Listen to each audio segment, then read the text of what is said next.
Hello, everyone.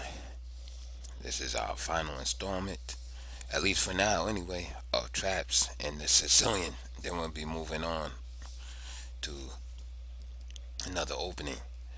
So here we go. Sicilian defense.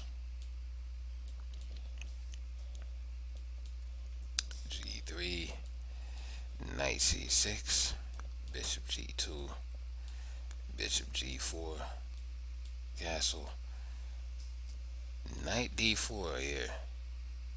And we see what's going on. Oh, we should see what's going on. We have a pin here. The knight on f3 can't move because the queen will be captured by the bishop. And the knight on d4 is joining in. So, the natural move here is, of course, to try to alleviate this situation by playing a move like h3. However, this will lose a pawn after knight takes f3. Bishop takes f3. And bishop takes h3. So it's something to be careful of.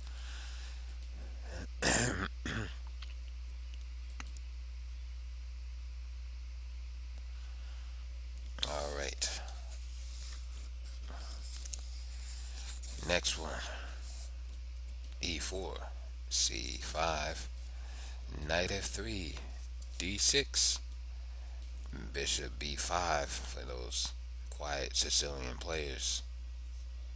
As we check, of course, knight d7, avoiding the double pawns that could occur after, say, knight to c6, d4, knight f6, bishop takes d7, knight takes d7, of course bishop takes d7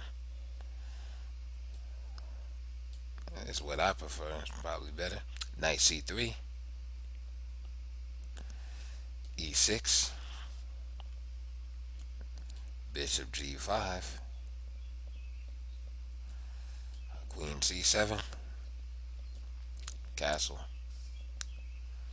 c takes d4, knight takes d4. And what would you play after h6? Now you can pause the video if you like and try to figure that out. But although this position looks like a quote-unquote normal Sicilian position, actually black is lost here in this position. After knight takes e6, f takes e6, queen h5, and as we can see now with these diagonals, and if the g6, queen takes g6 as mate. So always be on the lookout for those weakening pawn moves. So for instance, h6, and we see here the power of this bishop just sitting here on g5 has a great effect on the position, as it allows this combination. And again, like I said about combinations, what are we doing with combining features? In this case, we have the knight here in the center, the bishop here on g5 covering the dark squares, and we have a weak pawn move has made, move h6, and those features combined allow us to play knight takes here. And of course, not only moves just to move the queen in this case, but then white is just lost, excuse me, black is just lost. So after, again, f takes e6, that's the main idea.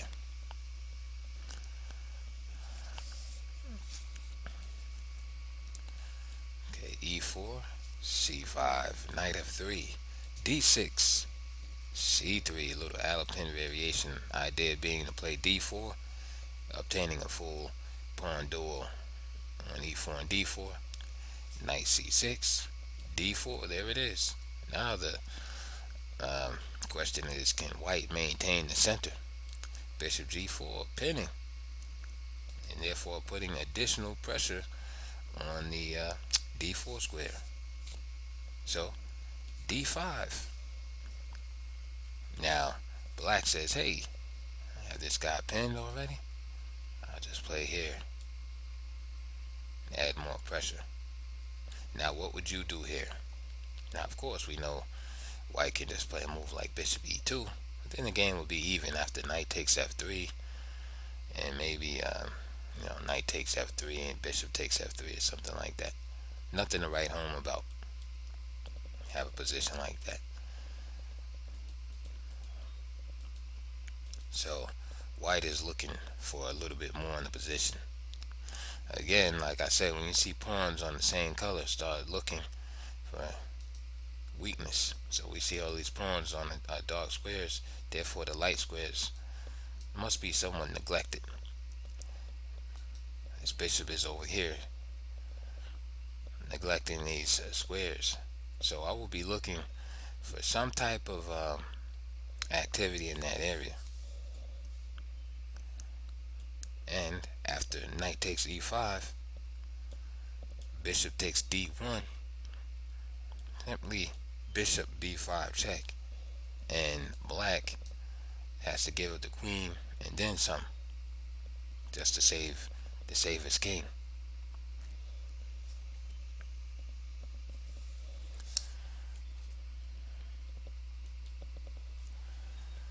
So again,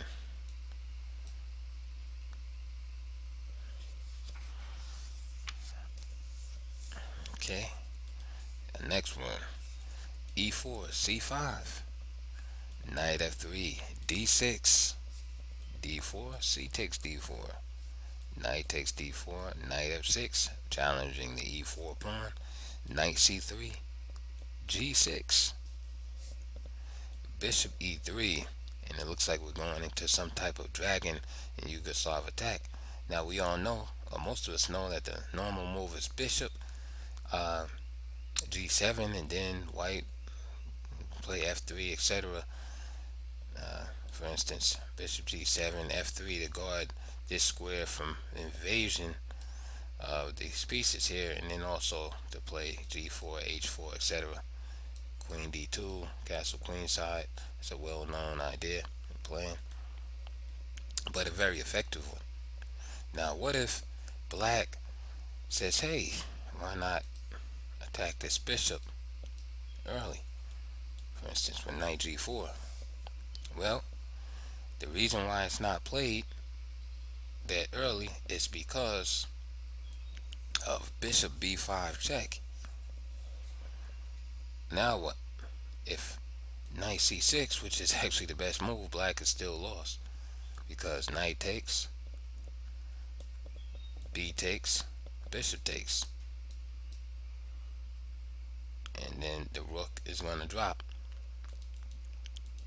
The other alternative involves blocking the action of this bishop. So now this bishop is blocked here, meaning this knight on g4 is no longer protected. So simply queen takes g4. Now some of you are saying, hey, why not use the bishop? Well, the action of the bishop is still blocked because the bishop is now pinned to the king. So this knight is still unprotected. And that, my friends, is why you do not see that move played that early in the dragon. And that's why bishop g7 is played first, and then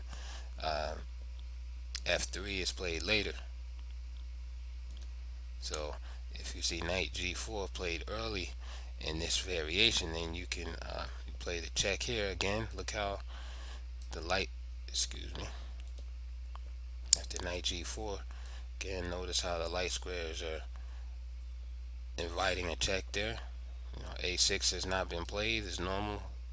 In other Sicilian variation, actually in the dragon, usually you don't see that. There's some kind of offbeat dragon they named Dragendorf or something like that. That you see A6 played, but normally classical dragons in the Yugoslav attack, you don't see A6 early. That move is time to play that is used to play G6. But if this is played early, it's an absolute error because after bishop b5, this piece uh, will be captured.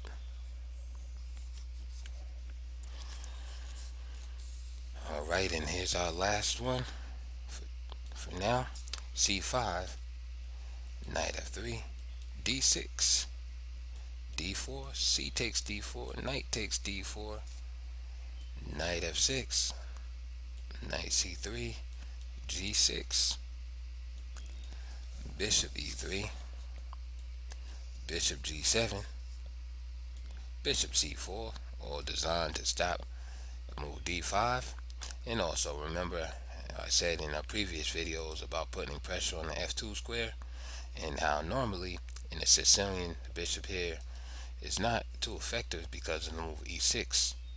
Well, after fianchettoing the bishop and making this pawn formation, to move the e6 pawn now would make this even weaker. And of course the pawn on the d file will become weak also. So therefore the bishop can be placed on this diagonal. So it stops d5 and presses f2. But the downside is that the bishop can become a target at some point. Sometimes a6, b5 can be played, and sometimes it can just be attacked by this knight coming from c6 to e5, and sometimes a5. And also sometimes the queen, the knight would be here, the queen on c7, then there's all kind of discovered possibilities against it. So those are the pros and cons of the position with that bishop being there. Okay, so castle, there's f3. Again, notice how black castles and then f3 is played, because now this move is a possibility because there's no more check here. So f3 is played to shield this. Okay, so f3, knight c6, queen b2, bishop d7. It's an old line here. Castle, and rook c8. And so we see again, like I was saying, that bishop on c4 is not protected and somewhat vulnerable to a potential attack. So what happens here if white is ambitious and goes on with this attack early? H4 here. It looks like a good move. Black is, white is pretty much fully developed, or is fully developed rather, and it seems like it's time to start attacking.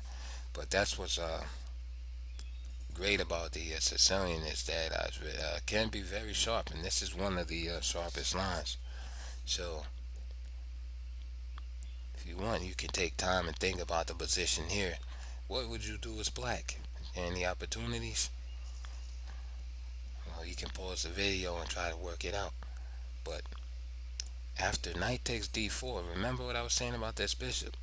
Knight takes d4, there's no choice now, right? You would love to take back with the bishop and simply oppose this bishop, which is great for white, because the bishop g7 is like the cornerstone, chief cornerstone of black's setup. But here tactically it's not possible because this bishop is here vulnerable on c4. Therefore, White is forced to capture with the queen in order to keep this guy protected. But now his queen is on a powerful diagonal right in front of the bishop on g7. So you know there has to be something here. And after that move, just simply knight g4, willing to, of course, give up the knight for the queen. So, and attacking this bishop. And black simply just wins a piece. Can you see why black wins a piece here? He's attacking this bishop. This queen is attacked. And the rook is attacked. Excuse me, the bishop is attacked on c4. And you say, okay, well, what's the problem? The problem is these two pieces are attacked, these two bishops, but they're only protected by one piece. So therefore, no matter what the queen does, and we know the queen doesn't want to be captured by the bishop on g7. So say if the queen moves here, then just simply knight takes e3. And after queen takes e3, then just rook takes c4. The only thing white could try to do is some type of desperado move like that. And he's just busted here. Okay, so now before we go, I'll show you what white should have done instead of the mistake h4. Remember, you gotta make sure the position is secure before you start attacking. So in this case, we had this piece just standing out here unprotected with the piece. So therefore,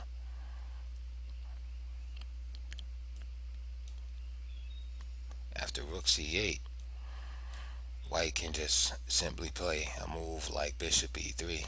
But again, black should just be fine after knight a5, like I showed you earlier, attacking this bishop, and he can get rid of the bishop here at his convenience, and say for instance king b1, and black is just fine here. He can even go there if he wants with the knight, but many times he just waits and then just captures that bishop.